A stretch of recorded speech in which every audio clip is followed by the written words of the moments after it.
Hey, welcome guys. Bear with me just 2 minutes. We're just trying to connect Instagram. Seems to be a little bit fiddly, of course. If you've got any questions, pop them in the chat. So I'm here for Q&A today.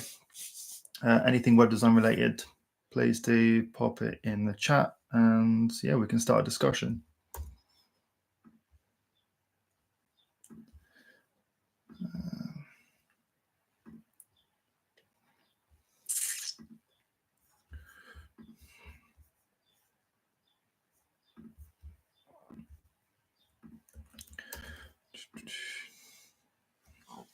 Right, hopefully that will connect. Let me know if you can hear me all right, guys.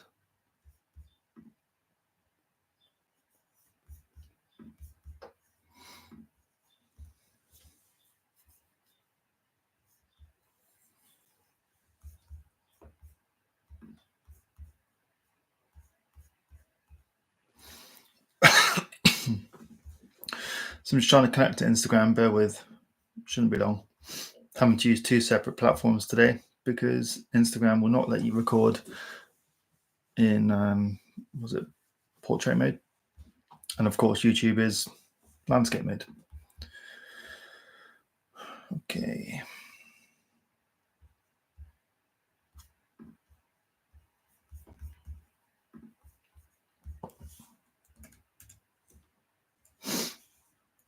So any questions, guys, just pop them in the chat. I'm here for Q&A today, or just a general discussion. Totally up to you. So I'll be here for about 30 minutes. And yeah, just pop your questions in the chat, please. And I'll get to them as soon as I can.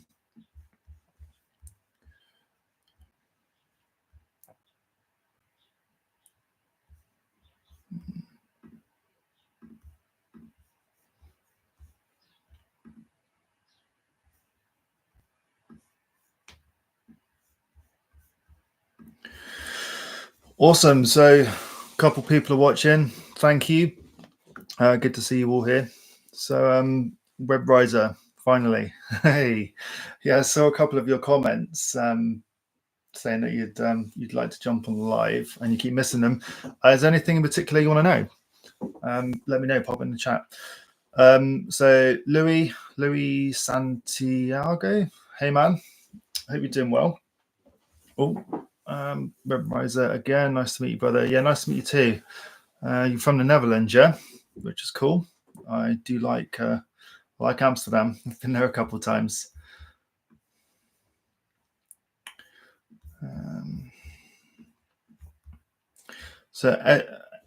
Ewan, how's it going, man? I feel like we've spoken before, right? So just a quick one. Seeing more agencies migrate to Webflow, but I still love Elementor. Do you have any plans in the pipeline to migrate or include it in your offering? Honestly, man, great question. I don't know whether you've seen some of my previous videos, but there was once upon a time where I was fully... One second, my laptop's about to die. I need to plug that in. So I was fully invested of making the jump from Elementor to Webflow for speed reasons, for SEO reasons, and for just kind of its capability of making really attractive, visually wow websites, I'd say. But that being said, I never made the jump. Reason being, since then, Elementor is obviously the tool that I use. I speak about it time and time again on YouTube. It's got so much better. So I don't really feel the need for me to have to migrate to Webflow. Plus, internally within the business, we had a couple of conversations with potential clients. We pitched Webflow, and I found it was really difficult to sell. Maybe I was doing something wrong, I don't know, but it was the fact that it's self-hosted. The hosting costs are quite high. And so we just found there was a lot of friction between what we were trying to offer and the customer. So we just stuck with, for a variety of reasons, we stuck with Webflow. We stuck with Elementor. So no, there is no plans to migrate. Cool, thanks, Louis. I'm glad it's taken this point for me to check whether you can hear me. So, yeah, awesome. Probably had that cue 1,000 times. I've had it more recently. So yeah, I can't honestly. From where I sit these days, I really don't think it matters what tool you're using. The customer has to be happy with the tool that you're using, of course, especially if they are the one kind of managing the content. A lot of the people that we work with are familiar with WordPress, so they wanted to stick with it. And there was the whole ownership and hosting side of things. So yeah, for us, we're sticking with WordPress. And the best way and the quickest way that we can build websites with WordPress these days is through Elementor, which is why we use that tool. So next question, WebRiser. So I have an idea about creating a Boxer website. I'm a ring photographer for many years, and almost all boxing gyms have had bad websites. So I see you see an opportunity here. I'm thinking about a monthly plan fee. Okay. What should these websites include to make it more appealing to buy a website from me? I'll buy you a coffee next time. Thank you, bud. Okay, so I haven't worked with boxing businesses in my opinion, but the best advice that I would give is do you understand the niche? Sounds like you're a ring photographer, so is that boxing ring photographer? If that is great, sounds like you understand the industry, certainly maybe more than I do. So you just need to understand, what do these boxing gym owners want? What is it they're trying to achieve? Do they want more signups, which typically they do? Do they want to be perceived as in a particular way? The website would certainly allow them to do that. Let's say they wanted to appear as, I don't know, like community-based, friendly, versus a gym that might want to be considered like really professional, high caliber athletes. I don't know, I'm spitballing here, but you need to understand what the gym owner wants for you to understand what you need to put on the website. So it's a kind of a bit of a wishy-washy answer, but yeah, look, what I'd recommend you do is look at Google search other boxing websites. Look on the likes of Awards, which is AWWW ARDS. Have a look at some of the website designs on there if you want something to look quite flashy. Have a look at some themes, see what's included on there. Websites tend to all include the same thing. They have a header, they have a hero section, they have the problem that they solve, they have information about the company, they have a contact form, they have a phone number. Conventions exist, and so as long as it includes all of these things, I'm sure you'll be fine. What's the best way to get leads for 2024? So that is a question from Simi. Hopefully I've said that right. So I would say, bear with, I realized that I didn't, I've only just gone live on Instagram. Brilliant. Right, so Simi says, what is the best way to get leads for 2024? I can answer this in two ways. The best way is probably going to be finding local businesses, maybe finding businesses that don't have a website if you're trying to pitch website design. And you can do that by going on Google My Business, searching a niche within a location, finding all of the businesses that don't have a website icon, and chances are they don't have a website. So you can then reach out to them, you can call them, you can email them, you could direct message them if you like. Calling them is going to be your best option. So that's probably the best way. The quickest way is going to be to use a lead scraper of some sort. You can use Outscraper. You can use Apollo.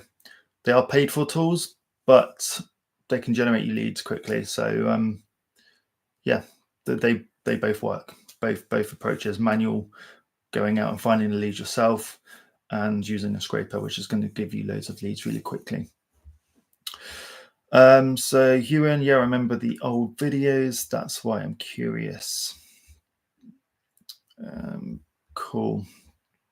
Where to get my first client for web design?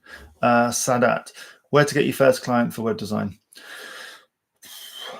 You could, do you know anyone, friends or family that is running a business of some sort that you can maybe help them produce a website either for free to put in your portfolio if you have very little to no experience, or for a very low price? That would be maybe your best bet. Or look on Facebook, look in communities on Facebook to see if anyone needs your help. Search on LinkedIn, do a manual search on LinkedIn to see if anyone's looking for help with a website or web design. Go on to Upwork. I wouldn't necessarily say go on to Fiverr, because I feel like it's like a race to the bottom with that one. So there's a few options there for getting your first web design client. But if I'm honest, the best way is going to be just to like get your head down, find some businesses that need a website. Like I said earlier, you can go on to Google My Business, search for your niche and your area. Anyone that doesn't have a website, you can reach out to them. You can pick up the phone and call them and offer them a website. So Ewan, amazing tool to copy and paste Elementor components. Agree. I really like that concept. Well, I wouldn't even call it a concept now. It's actually a fully fledged function. But yeah, you can now even like cross-site copy and paste, which is really cool. So if I've got like one domain, I can copy elements from there and paste it into another domain, which is that was a game changer. Cool. So everyone here on Instagram as well, thanks for logging in. If you've got any questions, pop them in. I'm on 2 streams here, so this is new. So forgive me if any questions are missed. I'm currently looking at questions on YouTube. There's a lot more of those coming in, but any questions that you have on Instagram, please do pop them in as well. So there is a question here on Insta, which is, what is your opinion of MERN-Stack? I don't have an opinion on that. Forgive me, I don't know what that is. Sorry. So next question. What would you suggest Google Ads to get more? Would you suggest Google Ads to get more lead? And have you used it, or do you use it currently? So no, I do not use Google Ads. The reason for that, for myself, is I've spent a lot of time, money, and effort ranking well in the organic listings for a variety of things. So I get a lot of traffic through SEO. A lot of the inquiries come through via SEO. So I've actually never personally felt the need to run ads for my own company. I've spoken to other business owners. I've spoken to other businesses who have run ads for their own business. The general consensus is the cost per click is high, the cost per acquisition is high, and the quality tends to be quite low. So I've kind of just shied away from it, as I said, because I do a better job with organic. So I would just say, if you want to trial it, test it. If you've got the budget, it doesn't hurt to test, because you never know, it might just work for you. I'm currently trialing Facebook ads at the moment. I said this in a live the other day. A couple of leads have come through via that, and it's been around £50 cost per booked call. So yeah, we're still trialing that. I'm looking to improve that, but I haven't tried Google Ads. I have tried Facebook. So next question. So WebRiser, yes. Ewan, Matchroom have a really good boxing website. Cool, yeah, thanks, Ewan. So WebRiser, go and check that website out. I might actually check that out myself. Let me just load it up here. What's it called? Matchroom boxing. Let me look at that. Cool. Another question coming on Insta. So, hey man, what do you think about interior architect niche? Yeah, why not? I mean, I'm a fan of architecture. I'm a fan of interior design. So I think there's probably quite a lot of opportunity there if you're looking to niche down in that area. Yeah, go for it. Cool. Next question. Any questions you guys got? I'm getting to the end of the questions already. Any questions you've got, please pop them in the chat, both on Instagram and on YouTube. I don't know how long I'm going to be here for, probably maybe 30, 40 minutes or when the questions run out. But I'm here to answer any questions that you've got regarding your websites, your website design, process, your business. We've had a couple of questions around lead generation. So anything that you feel like you need help with, I'm here to help you. So yeah, pop it in the chat. God, I wish this camera quality was better. I can see that the quality that I have here on live, although on YouTube, I'm streaming directly through YouTube, whereas on Instagram, I'm using Restream, and that seems to be lowering my quality, which is a little bit frustrating. But yeah, YouTube looks pretty crisp. Cool. Let's get to more questions. So any questions you got, guys, pop them in the chat. I'm here for Q&A today. You can discuss anything. I don't mind. What have we got? So selling tickets, selling items. Oh, okay. So going back onto WebRiser's question, what should be included in a Boxing website? So you want it to be able to sell tickets, to sell items, blogs, training information. So I feel like you've answered your question there. So what would you need from the website? Well, you need it to be able to sell tickets. So if they want to collect payment on that website, then they're going to need some sort of e-commerce platform or more way of selling tickets. They could be using a third-party tool, maybe. I'm going to use Ticketmaster as an example.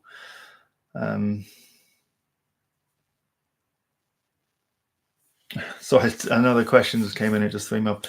So it needs to sell tickets, selling items. If they want to sell items on the website, again, e-commerce, blogs, you're going to need blog functionality on it. Training information. So that could be done by way of pages or a blog. The way that you style that is completely up to you. So next question is this real that AI is destroyed web designer jobs or destroying, excuse me, I've got an itchy nose, or destroying web designer jobs? Is it true? No, I wouldn't say it's destroying our jobs. I think it depends on how you look at it, really. I'd probably say when AI was becoming bigger, when they launched ChatGPT and those sort of things, I got a little bit nervous, but it wasn't until I looked into it a little bit more. I don't think so. I think if anything, just embrace it. It's AI at the moment for me has allowed me to speed up my workflow and my processes, and also allowed me to offer things that I used to have to outsource, like copywriting. I mean, I'm not the best at copywriting, but using the likes of ChatGPT with the limited amount of copywriting skills that I have, combining that together, I can create some, pretty decent content for a website these days if I need to. So no, I don't think AI is going to destroy web designer jobs, but I cannot speak for where that's going to be in 10 years' time. Hopefully, we will all adapt. We have to adapt. The world changes, the industry is changing. You just have to continue to adapt. Next question? What's the easiest route to learn web design? Easiest route, I guess it depends specifically what you're trying to do. If you just want to design sites, then look into user experience design. The best way that I learned to design was looking at websites that I liked and tried to replicate them in a design setting. This will give you not only practice with learning design tools, but it will also give you kind of appreciation for conventions and design layouts, the likes of like white spacing, padding, and all of those things. So that's what I used to do early on in my career, was just find a website, try and design it, and then you could even go as far to build it. And although you can't really stick it in your portfolio, it certainly will teach you a lot. What else can you do? Fastest way: look at YouTube, enroll in a course. There's loads of web design courses out there. Although my course doesn't specifically at the moment teach you how to design websites, it will teach you all of the lead generation side of things as to how you can acquire more clients within your business to help it grow. Like my course is designed for people like me when I got started as a freelance self-employed web designer, where I knew how to build websites, thought I'd be able to run my business, but I didn't have a clue. So if you're in that position, you're going to find you'll find the Agency Alchemist, my training program, really, really useful, which there'll be a link around somewhere. I think if you're on YouTube, if you're on Instagram, there is a barcode up above. I can see it floating above my head, so you can go and check it out. Hopefully that's answered your question. Cool. Let's go back over to YouTube. Cool. So WebRiser, hopefully I've answered your question there. LinkedIn search helped me a lot. Thanks for the tips, Simi. You're welcome. Yeah, go and check out LinkedIn search. Search for people. Even if you search the keyword web designer or web design or web design freelancer, have a look at the most recent posts, and there might be an opportunity there for you to reach out to people. What can I use to sell just a couple of items like boxing tickets for upcoming match? WebRiser. If I was to do that here, I would probably use Ticketmaster. Wait, yeah, Ticket or Eventbrite. Check those out, or you can build a simple e-com store where you can collect payment on there. There's a few options for you. Question from Michael. Hey Tristan, what do you think of religious niche? Okay, you're referring to actually, I don't know, what are you referring to? I don't want to say you're referring to churches, because that's just one religion actually. So do they have money? So when picking a niche, I always say you've got to enjoy the niche, really. You've got to have an interest in it, otherwise life's just sad. But do they have money? Can they afford the prices that you want to be paying, or are you going to struggle to sell what you want to sell because typically they don't have money? So make sure they've got money. And finally, I say that they have to have the volume. So is there enough? What would you even call them? Are they an organization? They're not really a business, are they? Is a church, or I'm really sorry, I'm not religious, so any other religion, whatever the organization is, do they, is there enough of them for you to reach out to? Because you don't want to kind of exhaust your audience pool super quickly. So yeah, I don't know. I don't have an opinion on that niche. Apologies, but those three, look out for those three things. And if you can answer yes to all three, then give it a go. You're never married to your niche, so check it out. Next question. This one is from Instagram. If you were to start from scratch, which outbound system for lead generation would you recommend? Good question. If I was to start from scratch, cold calling. Or I know I used to hate doing it. I know a lot of people hate doing it, but cold calling is going to be the quickest way for you to sign up businesses, to win work. Aside from cold calling, probably SMS outreach, right? Send WhatsApp or text messages. Email still works these days, but certainly people have become more kind of clued up with sales-based emails, and they just switch off and ignore them. SMS has been working really well within my business. So actually, if you want to learn more about our SMS process, then visit the Agency Alchemist. It's awesome community with lots of training in there. And I'm running my agency still, so there's lots of things changing. We're keeping things up to date, new strategies that we're finding that works. SMS being one of them. We've shared it with the group, so make sure that you go. If you want to learn more about that and want to steal the entire process, go and check that out. Cool. So hopefully that answers your question there.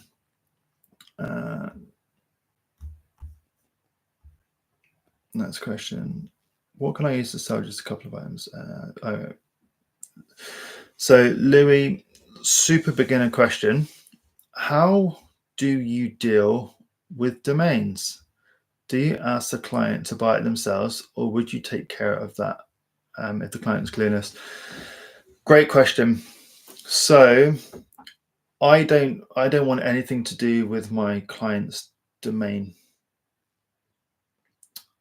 The reason being, I feel like they should own that. Like the domain feels like it's a part of the business, and so the business should own that. When it comes to the hosting side, so like domains and hosting are separate. We host the websites. Depending on whether the website has been paid in full, we typically host the website. If the website has been paid in full, they can take the website. We can hand it over to them if they wanted to host it themselves.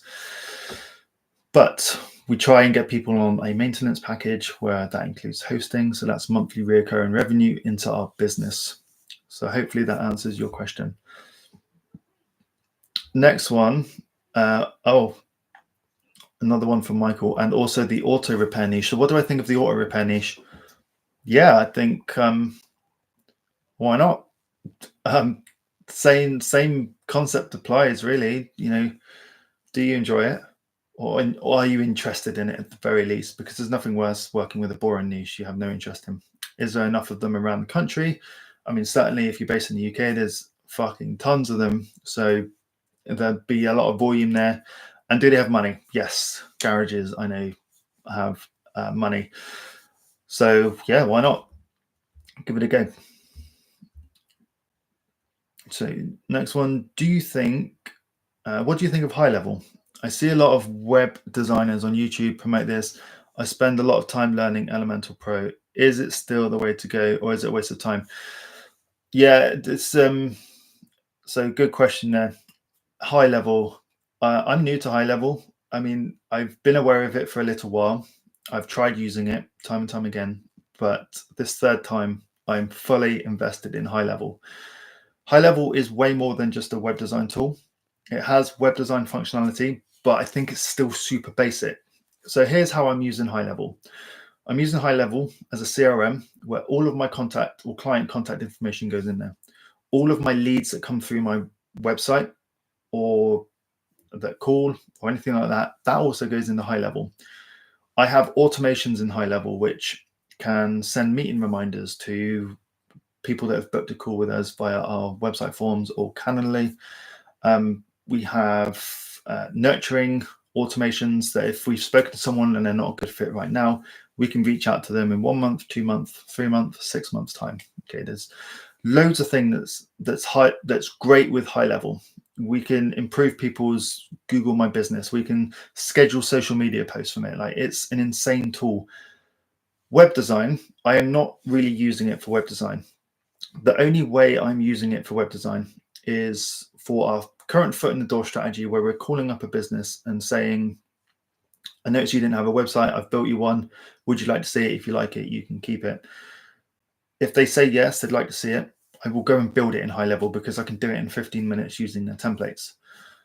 High Level's capabilities are inferior to Elementor. So you can produce a much better website with Elementor, and we can integrate High Level into Elementor.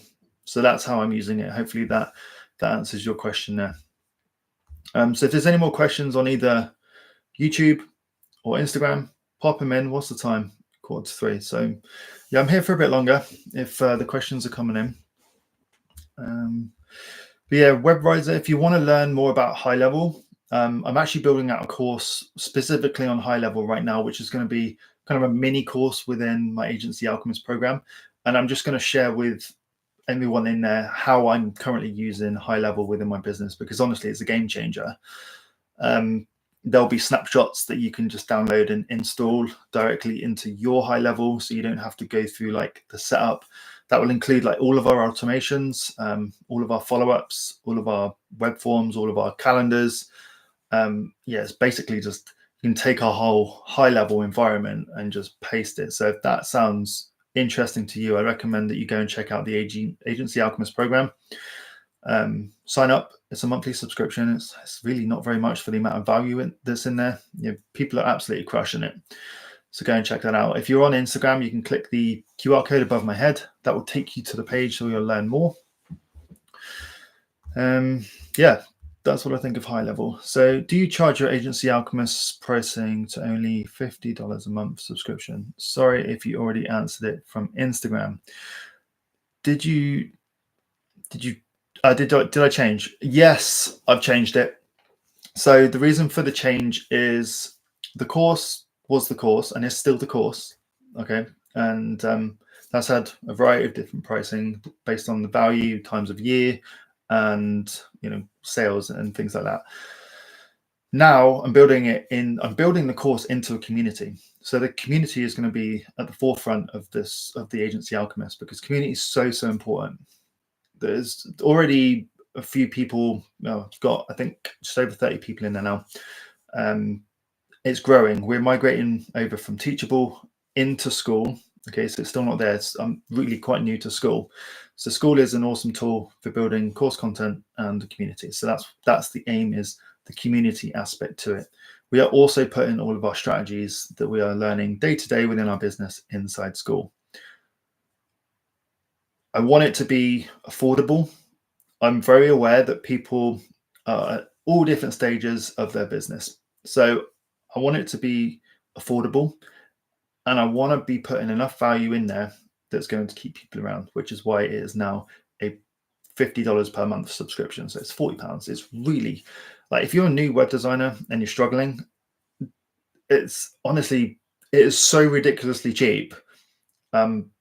Like it's insane. Like, I wish that I had this. I wish I had what I've built available to me when I got started, when I was struggling. So yeah, hopefully that answers your question. Are the monthly coaching calls a part of the $50 subscription? Yes. So we're actually going, we have a live call today. So at 4 p.m. today, there is a live call where we'll be on Zoom. You can ask, like, I guess similar to this, you can ask me questions, but we'll go even deeper than that. If you want me to share screen, we can. If you want to show me anything, we can. If you have a specific problem that you are struggling with, you can. And what's really cool as well is there will be other people on the calls. They will have maybe had the same problem. I may have had the same problem. So it's a community. I don't always have all the answers, but there's people in the group that perhaps do. So it's it's awesome, and that's all included. We'll go live. Originally, I put it as once a month, but I'm thinking that I'm going to do it twice a month. Maybe one of the months will be a live training session about something specific, and then there'll be Q&A. But yeah, I'm really keen to build out this community, so go and check it out. There'll be a link. I'll tell you what, I'll pop a link in the chat.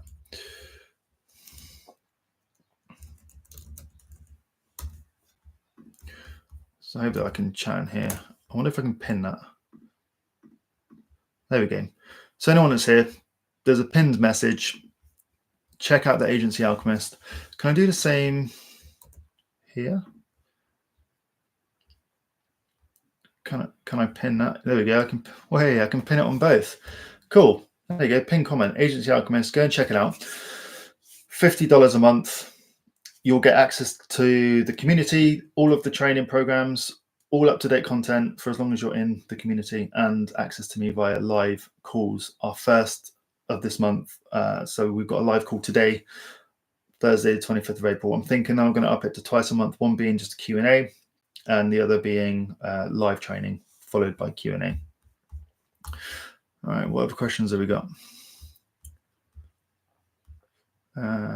You're welcome, guys. I'm glad you're finding it useful. So Andre, hi Tristan. When you're working with clients who already have established websites, how do you ensure that the current ranking and SEO aren't compromised during the transition to a new server? If you're transitioning everything to a new server, the SEO won't be compromised. It will be fine. Although the only way that I feel like it could be compromised is if the server that you're transferring it to terrible and has really negatively impacted the load speeds of the site.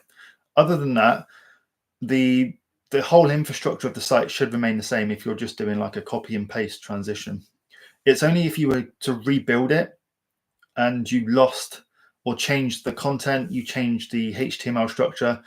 By HTML structure, I mean if the H1s, H2s, H3s, etc. has changed, if the page URL structure has changed, that's when a website is going to fall over in terms of SEO. If it's copy and paste from one server to another, you'll be absolutely fine. So don't worry about that. How do you migrate the new website without jeopardizing the current ranking? Do you update the information on Google Search Console, or is there any additional work that you do? So hopefully I've just answered that. If it's a migration from server to server and the website is staying the same, you don't need to worry. You only need to worry is if you've redesigned and rebuilt the site, because all of the page content, the information hierarchy, the HTML tags and the HTML structure, the page URLs, everything about that site that Google has come and crawled and read, if any of that changes, that's when you need to be mindful of it. So for anyone that's thinking about the SEO on a website rebuild, consider these things. Make sure that the heading is the same. So like the meta title and the meta description is the same for every page. Make sure that the page URLs are all the same. Make sure that the HTML structure is all the same. Make sure the content is the same. Okay. It works as a migration. So you need to manually, when rebuilding, consider all of these things. If the page URL structure does change, there's something called a 301 redirect. Sometimes, HTML structures change, especially if you're moving from one CMS to another. So a 301 redirect would fix that. And yes, you would just go into Search Console and you would, tie up all the loose ends there. Have you ever got any? The next question: have you ever gotten any clients through cold email? Yes, I have, and I teach cold email within the Agency Alchemist program as well. There's two ways cold email works. One is personalized. Okay, the more personalized that you can be with cold email, the better response rate that you're going to get. But with the amount of volume that you send out, so you can send 100 emails, you're going to have should have a pretty decent percentage ROI of responses. Mass cold email. So this is when you're sending a template style email to hundreds of people. So like a list of email addresses. This tends to be far less personalized. So although the volume is higher, the ROI on your percentage of responses is going to be much lower. So it becomes a numbers game. So they kind of balance each other out, I would say. But cold email does work. You just have to do it in the right way. I don't want to keep selling it, but if you want all my cold email scripts and templates, processes on how to set it up and how I've done it for my agency, click the pinned link. It's all in there, and it's so cheap. Jason Gill, hello. Would you say you use different platforms for different people? I'm seeing a lot of things about Webflow recently. What do you think about that? Also, do you use Figma for any of your designs? So would I say that I use different platforms for different people? Yes, because, for example, if I was helping an e-com store and they wanted Shopify, I have done Shopify stores in the past. Not had the best experience with Shopify, and certainly haven't had the best experience with trying to find reliable Shopify developers. So I don't often take them on. I would, but I prefer WooCommerce because I love working with WordPress. But if it was a toss-up between WordPress and Webflow, we could offer both, but it just means from an operational perspective, it just becomes more challenging because we have our processes and a way of doing things with WordPress. So if we were then to work with Webflow, we would need another set of processes, or I'd need to find another developer that was happy to work with Webflow specifically. So at the moment I don't, but that doesn't mean to say that you can't. just make sure that you don't end up being a jack of all trades. Make sure that you're good at the work that you produce, because you've really, learn how to use a particular CMS very, very well. Cool. Any more questions, guys? Please pop them in the chat. I feel like the questions have dried up, so I'll give it like 30 seconds to 60 seconds, and yeah, maybe call it a day there.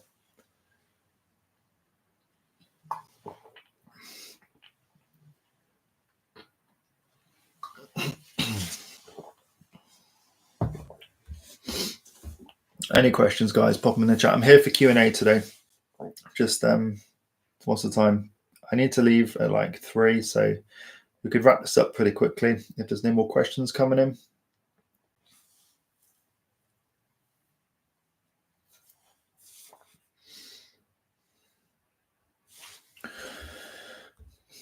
Any more questions, guys? Get them in while you can. Cool. Imran, while closing a client, do you offer a base price, or do you decide depending on the client? Yeah, pricing's. Do you know what? Pricing's such a tricky question. I do have a base price, and I put those base prices on my website because I'm pretty transparent about our pricing model within our business for the process that we have for building a website.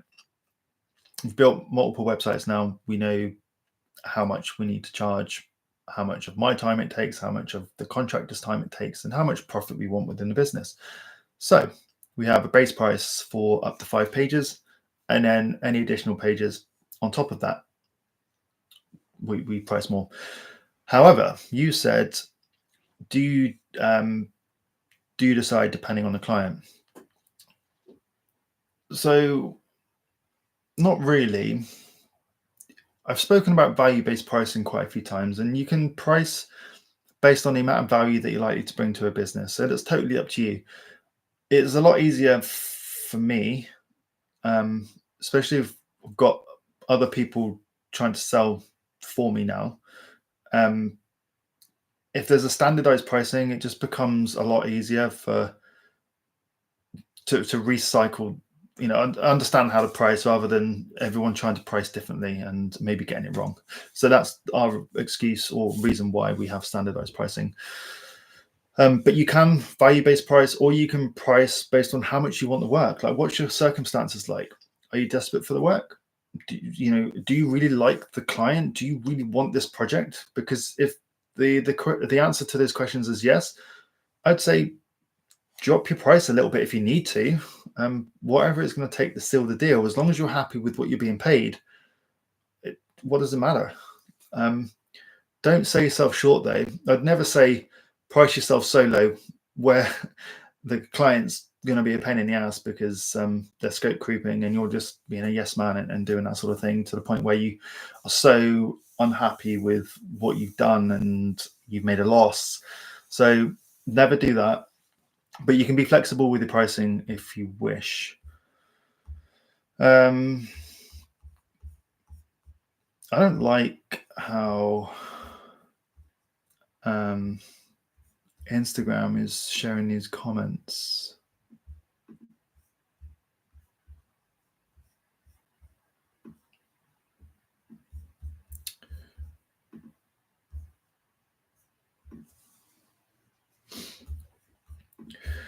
So what hosting server do you recommend? My recommendation is SiteGround. I use them. They're not the cheapest. I mean, the first year is cheap. That's kind of how they get you. First year is cheap. Ongoing is quite expensive.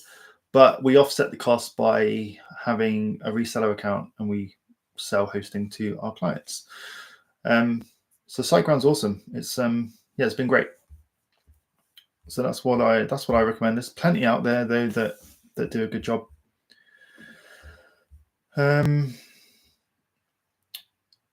So I agree. Better to master one than have basic knowledge of both. Yes, Jason, I completely agree. So if anyone didn't catch that, that was in reference to using multiple content management systems. I would say just be really good at one. I mean, you can use multiple, but it's best not to be a jack of all trades. So Travis Shirt, I'm a freelance web designer working with small to medium businesses. I'm a specialist in web design aspect of the work, and I do the setup with Elementor and help out with hosting related questions. Oh, okay, the question's underneath. However, I want to offer more services with what I should start outsourcing. Sorry for the two parts. First, that's all right. Don't worry about that. What's the question?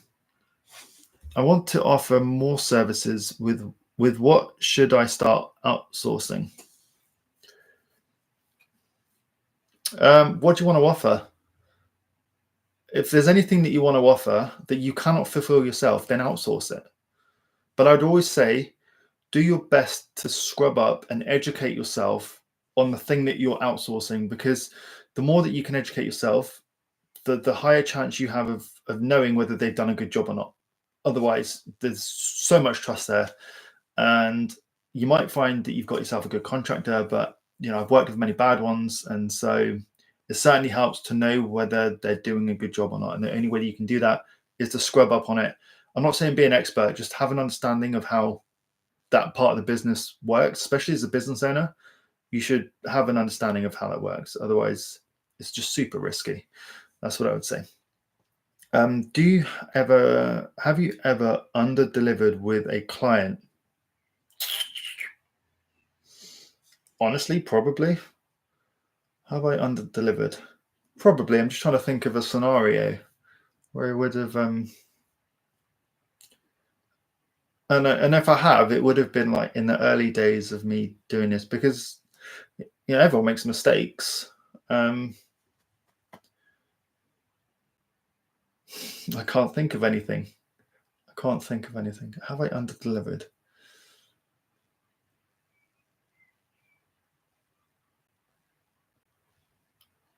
But like maybe something just came to me then. I don't know. I'm going to say yes. I'm pretty confident I have in the early days of the business, but I can't think specifically what it was. Cool. Curious me. Hey, mate. Great to see your face. Thanks, mate. Appreciate it. If you've got any questions, I'm here for Q&A just for a few more minutes. And yeah, call it a day. It's been fun so far. Any more questions, guys? Everything that I've spoken about today, I'm sure it'll be available on a replay on YouTube if you want to go check it out. There's a pinned link to the Agency Alchemist community. It's now just a monthly subscription, super low ticket, really high value. All of my secrets to how I've started, grown, and run my business, how I still run my business, any new strategies that we've been implementing and finding success is all in there. Copy and paste templates, copy and paste scripts. There's honestly so much value in there. Plus, we have our first live one-to-one call, first live group coaching call for this month today. So I have been doing them one a month. I'm thinking of doing them two a month.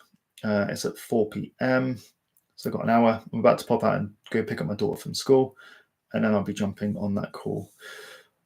So yeah, you'll be able to ask me any questions, bring to me any problems that you have. Either myself will be able to help, or other people in the community will be able to help. You can screen share. You can share with me a potential customer that you're working with that you've got any challenges with. You can share with me your own website. You can ask me questions about how you can generate clients. There's just so much you can do for such a small monthly price. Cool. What's the lead magnet you can recommend? What, as in like what lead magnet can you produce to help grow your business? That's a tricky one because it depends on your niche. So what do your niche want? What would be useful to your niche? Then create something around that, whether it's free training, like by way of a webinar, whether it's a guide, whether it's a checklist, whether it's a tool. There's so many options, but yeah, figure out what they want, I would say. I'm actually trying, so curious me, I'm actually trying cold calling. Cool, man. Good on you. How's it going? What would you say is a good setup for web designing? Laptop's good enough, or would you say it's better to have a desktop setup? I love laptops because they become portable. I have a Mac. I have a 2020, I think it's 2021. Maybe I bought it. 15-inch MacBook Pro. It's really good. Like, it's fucking cool. But I also have, I don't know if you can see, probably not, but I also have a 32-inch widescreen curved monitor in front of me as well. So my laptop is plugged into that, and then my screen sits underneath, and my mouse just flicks between the two. I would turn my camera around, but embarrassingly, my desk is an absolute mess, so I'm not going to do that. But maybe I'll take a picture and I'll upload it to YouTube, because I know that I've got one on my phone somewhere in a much nicer setting. But my desk is a mess at the moment, so I'm not going to share that with you.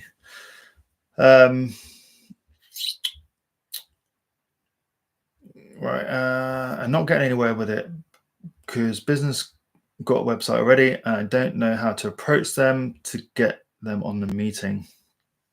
Cool. So I'm going to say what you maybe I'm not going to ask you specifically what your offer is now, but I would say consider your offer. What are you offering? Because if you offer someone a website, they don't want websites. So you want to offer them the reason why they want a website.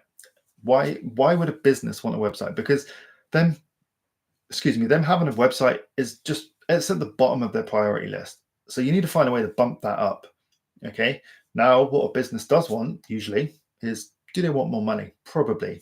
Do they want growth? Probably. Is their website bad, where you could actually sort of suggest that it's impacting their credibility and their ability to be found online? That might, trigger them. You need to find a way to trigger them and hook them in. Okay. At the cold call stage, your main objection should be to book a meeting with them, to get on a conversation with them. You shouldn't even really be talking about the website, really. Talk about, hook them in with you being able to solve a problem that they would typically have. It just so happens to be that a website is going to do that, but you can get to that during the sales process. I have a 2-step sales call process, where one is discovery call, where you discover more about the business and the challenges that they are facing. Then you can say to them, well, look, I think I can help you with these problems, Mr. Businessman. How about we reconvene? I don't know what day it is. Let's say it's Thursday today. How about we jump on another call on Monday, and I can share my screen and I can talk you through how we can help you achieve the goals that you're looking to achieve. Okay. That is when you pitch the website. So you pitch the website like way down the sales call process. So hopefully that's helping. So you're cold calling, you're just booking a meeting. But like I say, like, there's loads of information that I have on this within the Agency Alchemist program. Click the link, and all of the scripts, examples of calls that I've had in the past, they're all on there, so you can have access to that. Cool. What should be the right approach for cold mails? Should I give the potential client something valuable to open a door? Yeah, always lead with value. Whether that value is, I mean, I know it still works. I don't actually use them right now in my business, but I have done, and I found a lot of success with it. Is looms. Be valuable. Give them some help. Give them advice. Go in with something like really low ticket. Like, help them solve a really small problem, so you can build that trust and authority. To then you could later down the line pitch them something slightly larger. Okay, it's all about building relationships and being valuable and positioning yourself as the expert and the authority, making sure that business owners get to know you, like you, trust you, all of that good stuff. Cool. What's the lead magnet you can recommend you're in the auto repair shop niche? Oh my God, that's such a tough question. What could you do? What would they want?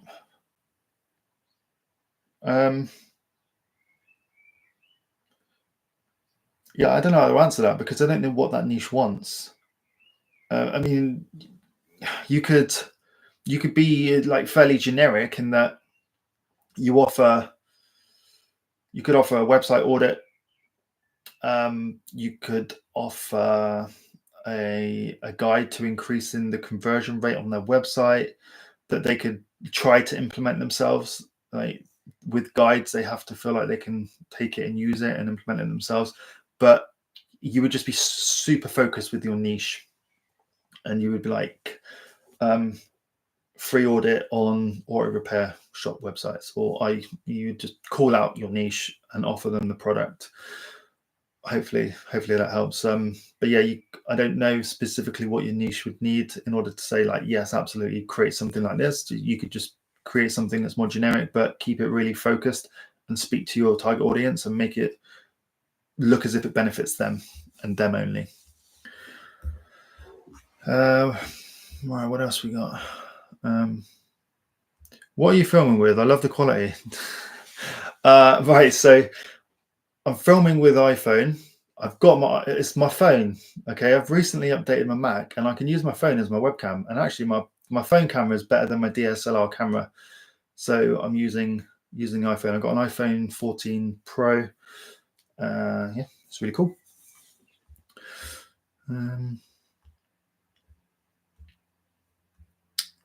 Hey Riri, so Riri, hi. I find cold calling quite intimidating. Any advice? Just, I wrote a post in my community today about cold calling. I was kind of reflecting recently on my experience of cold calls. I don't enjoy doing them. I hated doing them once upon a time, but I just had to reframe my mind. Why are they intimidating? Try and ask yourself that question. What is it that's stopping you? Because I mean, for me, back in the day, I was really worried about talking to business owners, directors, CEOs, people that I saw as bigger than me, higher than me, more important than me. And actually, what I was forgetting was actually I'm a business owner too now. And I still had that employee mindset, which made me feel less important to them, which immediately kind of put me on the back foot and allowed my imposter syndrome to creep in. Also, I'd be worried, like, do I know what I'm going to like? What do I say? What if this happens? What if that happens? How do I handle X, Y, and Z? That is damaging, but also quite good. All right. So let me explain why it's damaging. It can ruin your confidence. It can put the fear in you, but actually, you've got nothing to worry about. You're kind of making up scenarios that haven't happened and perhaps won't happen. Okay. Now, the reason why it's good is if you don't know what you have to say, learn what you have to say. Get a script, write a script. Okay, just so you have it in front of you, so you know what you're saying as soon as they pick up the phone. Practice it. Make sure that what you're saying just flows off the tongue nicely and naturally, and don't read from the paper because you'll sound like a robot. Okay, I spent ages trying to. I still actually attend calls with my script in front of me, just because it, depending on the circumstances, sometimes the conversation can like deviate, and I have my script in front of me because I'm like, right, I need to get this back on track, and I just know what I'm asking. Whether that's a cold call, whether that is a discovery call, or even a demo call, have a script. So don't be intimidated. They're just people, okay? They're just people. They're humans, okay? And if they're saying no, they're not saying no to you, okay? You, the human being, they're saying no to what you're offering. Not everyone's going to want what you're offering. It just won't happen, okay? Hopefully that helps. So I'm WordPress developer. I have done 4 projects, but it's hard to find clients on a regular basis. Foreign, yes. So yeah, like I feel you. I struggled when I was getting started, but you have to learn. You have to learn how to find business owners to reach out to. You have to learn how to reach out to them. Where are they hanging out? What methods can you use to get hold of them? Is it email? Is it picking up the phone? You need to learn what to say to them when reaching out to them. You need to learn what to do on a sales call. You need to learn why, understand why people buy and make sure that you're positioning yourself correctly. Like there's so much that you can learn. Click the link above if you want access to everything, because I've kind of fleshed everything out into a course that all of the learning and the training that I've spent, like, I think I worked out like 20 grand in total on different mentorship and courses. All of the learnings that I found, I've put inside this community. So go and check it out. Cool. Would you say it's more important to prioritize pushing my own portfolio website over trying outbound marketing approaches, or is it possible to make sales without having my own site perfected?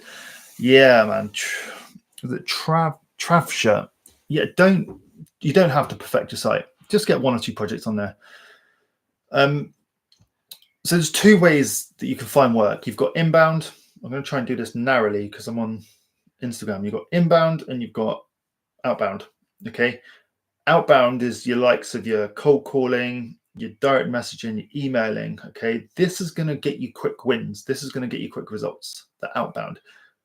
Inbound is things like people finding you on Google Maps, discovering your website, you going to networking events, and they come to you. Okay. This one, inbound, takes longer than outbound. So outbound should certainly be done from the start to get you some quick wins. Inbound approaches, like ranking your own website and perfecting your own website, should be done also from the start, but favor signing up customers now versus wasting time on your website. All right, there needs to be a fine balance, but I want you to work on your website in a sense that it's going to generate you more work. Just improving your portfolio and nobody sees it, it's pointless. Okay, hopefully you understand what I'm saying there. So your explanation is so easy to understand, mate. Thank you. I'm glad. I realize sometimes I don't talk too clearly. I can mumble, and sometimes I talk too fast. Maybe, I don't know. But yeah, thank you. Cool. Right, what's the time? Right, 20 past 3. I am going to have to shoot. Guys, thank you so much for being here and joining. I'm going to run another live next week. I'll post it on my story. I'll post it on YouTube. And yeah, I'll find a picture of my desk. So whoever wants to see my setup, you can see my setup. And yeah, filming with an iPhone for the person that asked that question. Nice one. Thank you, guys. Take it easy. Oh, one final question. How many cold emails? What's happened there? I feel like my live. I'm going to end. I'm ending Instagram because that's just frozen. Right. Final question. How many cold emails, cold calls per day would you recommend? As many as you can possibly do. Don't burn yourself out, but there's no reason why you couldn't sit down and bang through 100 cold calls in a day. There's no reason why you couldn't send like 50 personalized emails over an entire day. Right, that's just if that's the only thing you did. Yeah, so I'm just ending another stream quickly. There's no reason why you can't hit those numbers. Now, I'm a realist. It depends on how quickly you want to see results. All right. For me, I remember waking up every morning. My approach in the very start of my business was to go through Upwork, and I'd make sure that I'd outreach to at least 10 businesses. And then the next point, it was I needed to make at least 20 cold calls a day because I had other shit I needed to do. I needed to fulfill client work.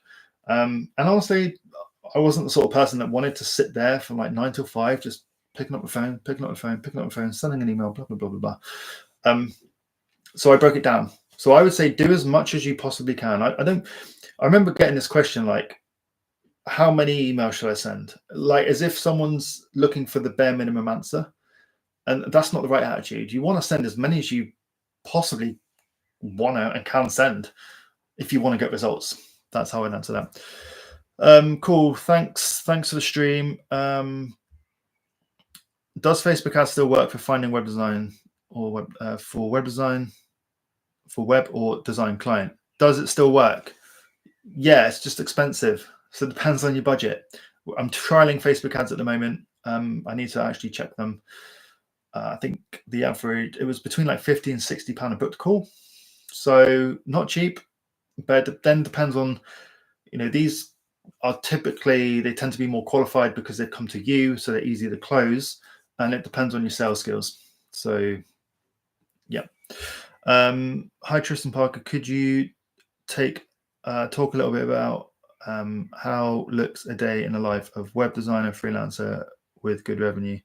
That defines the client number routine. Well, do you know what? This is such a crazy question because everyone lives differently. I see people on YouTube that live like lavish lifestyles, traveling, living in Bali, going to Thailand. I don't do that. I have a really normal life. I have a shit car because I don't care. We have a nice house. So my day, I wake up, go to the gym at 5, do the school run, get back, coffee, sit down and work, read emails, look at my task list, figure out what I need to do that day, take any meetings that are booked into my calendar, eat. I tend to eat a bit closer towards lunchtime. I don't know whether you're interested in this, but I need to go now anyway and do the school run. So I do the school run at like 3. And yeah, it's super chill. It's chill day.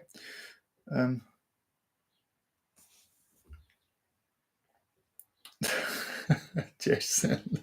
Yeah, no, I think so too. I had a nice car. I mean, I had a new car, but I didn't buy it outright, and it was kind of one of those monthly expenses, and it just felt silly because I work from home and it was sat outside. So it's like, what's the point? I've got a bike, got a nice bike behind me, and I like cycling. So shit car, nice house, and we go out for nice meals. It's I'm happy. But thank you guys. I need to shoot. Anyone that's interested in like live calls, group coaching, mentorship, learning how to do things, how to grow your business, all of the thousands of pounds I've spent on education, everything I've learned all wrapped up into a single course and community. We've just moved it over to school, so we're still migrating things across, but get in at a really good, decent price, get in early.